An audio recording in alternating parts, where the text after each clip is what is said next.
دروازه‌های تمدن بزرگ افراشته شود و ستاره بختمان بر پیشانی روزگار بیش از پیش بدرخشد، ایرانی خواهیم داشت پرشکوه‌تر از گذشته‌ها که نامش با ازلیت دمساز و با ابدیت همراز خواهد بود.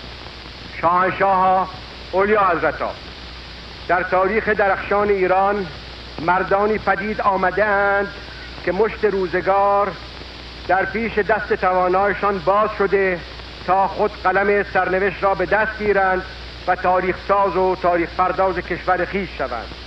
ملتی که چنین فرماندهانی پیدا کند هرگز راه پناه و فراموشی نمی‌پیماید و هیچگاه ستاره نامش غروب نمی‌کند.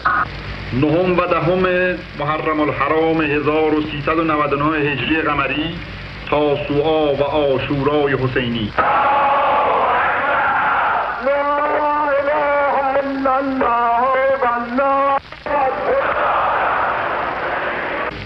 بدین گونه انقلاب ایران با فشار قدرت‌های خارجی آغاز شد.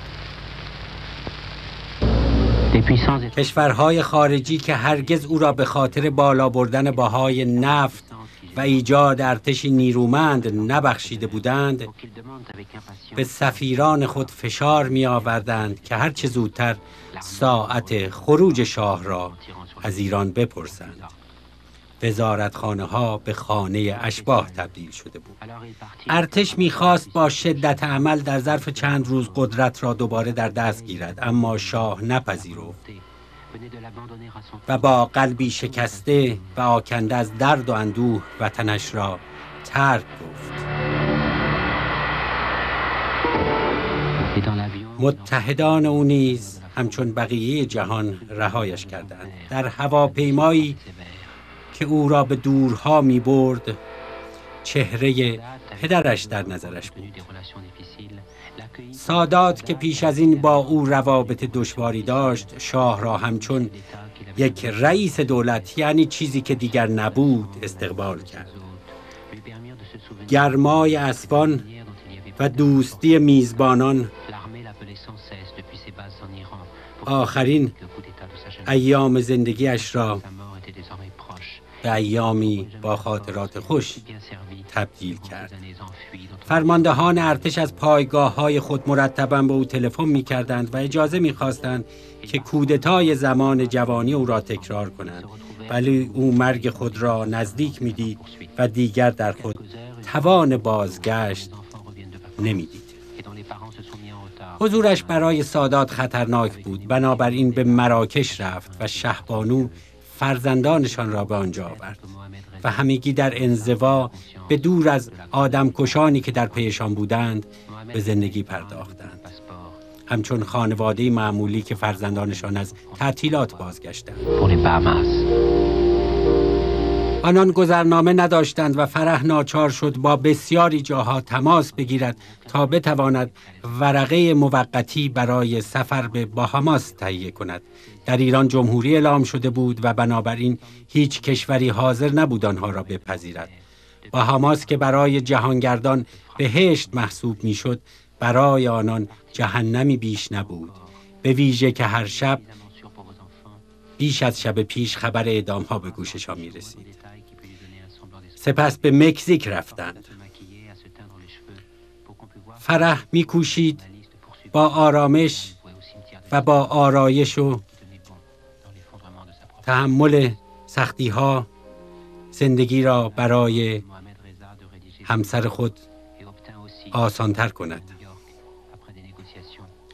در همان زمان بود که محمد رضا شاه این قدرت را یافت که با پشتیبانی شهبانو خاطراتش را بنویسد.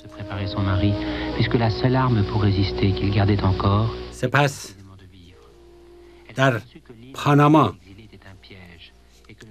اقامت گزیدند، اما پاناما برایشان به دامی تبدیل شد، زیرا دولت پاناما می‌خواست او را به جمهوری اسلامی تحویل دهد. در آخرین لحظات شاه با فعالیت‌های شهبانو و با کمک همسر پرزیدنت سادات توانست از پاناما بگریزد و بالاخره شهبانو توانست شوهر خود را به آخرین ساحل امن زندگیش برساند تا او به دور از تهدیدها به همراه خانواده‌اش در صلح و آرامش با مرگ روبرو شود. Il le salua une dernière fois avec des obsèques de chef d'État. سادات که گویا پیش بینی می‌کرد این سرنوشت خود او هم هست، برای آخرین بار با احترام شاه را به خانه ابدیش راه نمایی کرد و مانند یک رئیس دولت مراسم تشییع جنازه و خاک سپاری او را انجام داد. Et que contre tous les dangers et tous les assassins qui tenteraient d'anéantir sa volonté ou de la supprimer, elle et ses enfants, elle ferait face. در این میان شهبانو از سنگینی نگاه همسرش که هرگز از درد شکایت نمی کرد و مخالف خشم و خشونت بود رها شده بود. همسری که او خوب می دانست چگونه دلداریش دهد. 2 سال آخر زندگی آنان با دشوارترین رویدادهای جهان رنگ خورده بود. پس از شاه خاندان سلطنتی از شهبانو الهام می گرفتند. فرزندانش جوان بودند. کوچکترینشان کم کم شاید داشت ایران را از یاد می برد.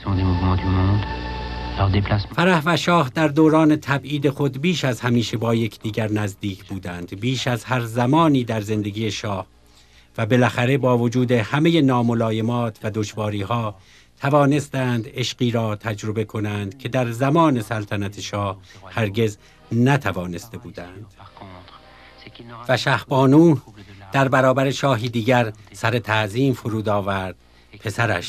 پسرش که کسی نمی‌داند چه هنگام جانشین پدر خواهد شد، که عشق او به ایران بسیار بیش از عشقش به سلطنت و یا حتی علاقه‌اش به خودش بود.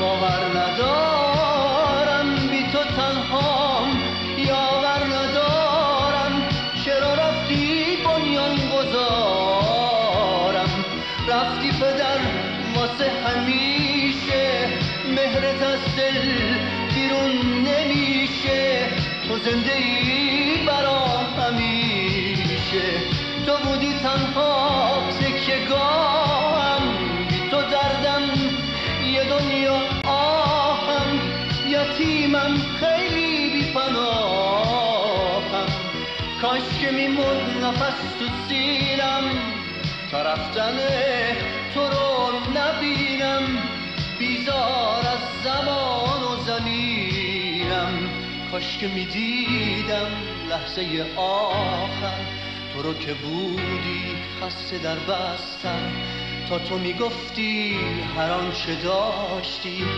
تو دلم حسرت جا نمیذاشتی.